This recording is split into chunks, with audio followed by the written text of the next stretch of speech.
Salut, c'est Mathieu de Ludovox et aujourd'hui je vais vous parler de Graph City, un jeu pour 3 à 5 graffeurs ou joueurs de 10 ans et plus et des parties d'environ 20 minutes. Alors dans Graph City, chaque joueur va jouer un artiste graffeur, donc nous en avons 5 ici et nous avons déjà joué le premier tour de jeu, nous l'avons installé.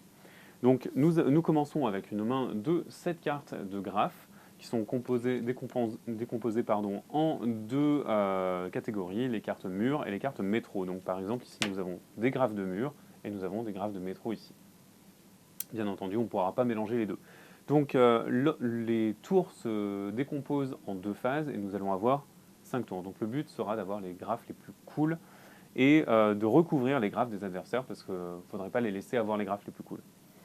Donc les phases de jeu, les 6 phases de jeu se décomposent en deux étapes, la phase de nuit et la phase de jour. Pendant la phase de nuit, rien de plus simple, on va graffer. Donc on va poser des cartes de sa main pour faire un graphe, qui est un mot réel ou inventé qui doit être prononçable. Et nous pouvons donc soit créer un nouveau graphe un peu partout sur la table, soit nous pouvons recouvrir un graphe adverse. Par exemple ici, on a un graphe ESC de cet artiste-là.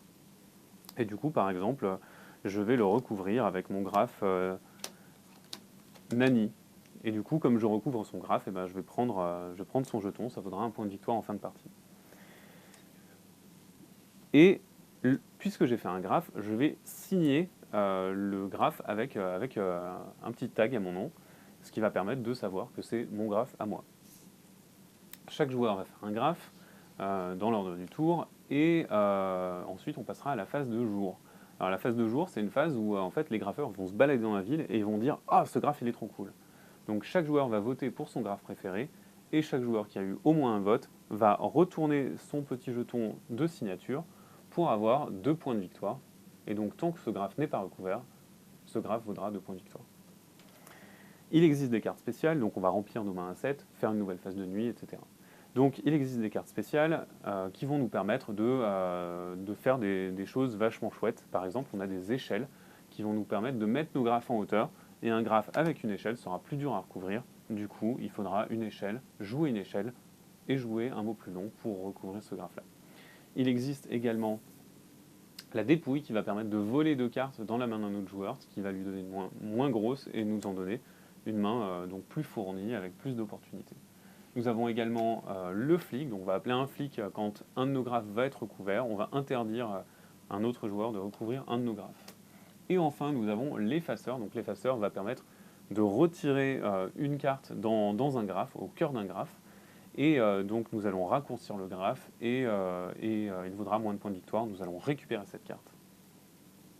Au terme des 6 manches, nous allons compter le nombre de lettres dans nos graphes, dans les graphes qui nous restent, qui ne sont pas recouverts, qui nous feront 1 point chacune.